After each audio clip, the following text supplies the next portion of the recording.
माननीय अध्यक्ष जी, मैं आपकी धन्यवादी हूँ कि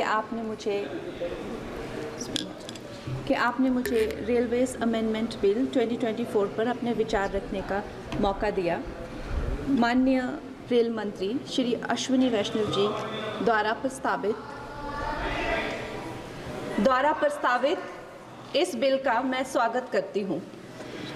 जैसे कि हमारे प्रधानमंत्री श्री नरेंद्र मोदी जी हमेशा ही कहते हैं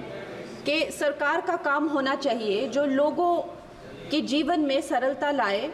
चाहे वो लॉज हो, ब्यूरोक्रेसी हो या सरकार के दफ्तर हों, उनके लिए वो एक्सेसिबल होने चाहिए और उनके लिए जो है वो किसी तरह का स्ट्रेस जनरेट ना करें और इजीली अवेलेबल होने चाहिए।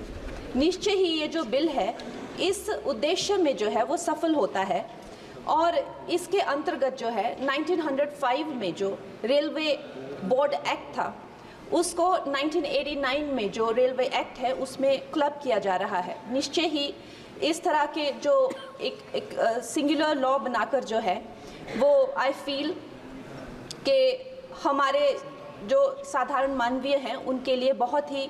इजीली अवेलेबल होंगे, एक्सेसिबल होंगे, इसीलिए मैं इसका स्वागत करती हूँ। Another very important government body railway board, जिसको डायरेक्टली जो कॉर्पोरेट्स के जो हर्डल्स होते हैं, जिसको हमारे प्रधानमंत्री जी हमेशा कहते हैं कि दफ्तरों के चक्कर लगाने या लोगों को एक डेस्क से दूसरे डेस्क भेजना, आई थिंक इससे भी उनको जो है वो छुटकारा मिलता है। ये डायरेक्टली जो है सेंटर के अंडर जो है रेलवे बोर्ड को लिया जा रहा है, इसका भी मैं पूरा स्वागत करती हूँ। और उसके साथ ही वंदे भारत की जो हमारी जो ट्रेन्स हैं वो हमारे लिए आत्मनिर्भर भारत, आधुनिकीकरण का एक बहुत बड़ा, एक प्रभावशाली उदाहरण, एक चिन्ह बनकर आई हैं सामने। और जब 68 वंदे भारत जो है भारत को दी गई थी तो उसमें से एक वंदे भारत हमारे हिमाचल जैसे छोटे से प्रदेश को भी दी गई थी, ऊना शहर में। उसके साथ ही मैं जानती हूँ कि हिमाचल बहुत ही एक दुर्गम क्षेत्र है, मगर जिस तरह से हमारी सरकार भारतीय जनता पार्टी जम्मू कश्मीर हो गया या और पहाड़ी इलाके हो गए, उनमें जो है इतने ज़्यादा रेल प्रोजेक्ट्स जो है वो लॉन्च कर रहे हैं, उसी के साथ भी हमें भी हिमाचल के लिए बहुत ज़्यादा जो है वो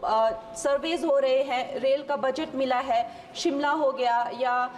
धर्मशाला, कांगड़ा और बैजनाथ हो गया, ऐसे ना जाने बहुत सारी जगहों पे, हमीरपुर जैसी जगहों पर जो है बहुत सारे प्रोजेक्ट्स आ रहे हैं। लेकिन मैं माननीय मंत्री जी का ध्यान मैं मंडी क्षेत्र की तरफ लाना चाहूँगी। एक्चुअली मंडी क्षेत्र 60 to 70% ऑफ जो हिमाचल का जियोग्राफिक एरिया है वो मंडी क्षेत्र में ही आता है और हमारा जो क्षेत्र है उसमें अभी तक इस तरह का ना कोई सर्वे हुआ है ना सुविधा है। अगर हमारे क्षेत्र में अगर चाहे वो सेंट्रल मंडी अगर दिल्ली से जुड़ता है या चंडीगढ़ या चाहे अंबाला जैसी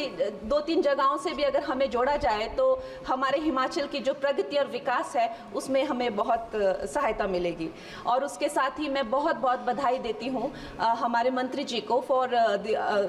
2024 रेलवे अमेंडमेंट बिल।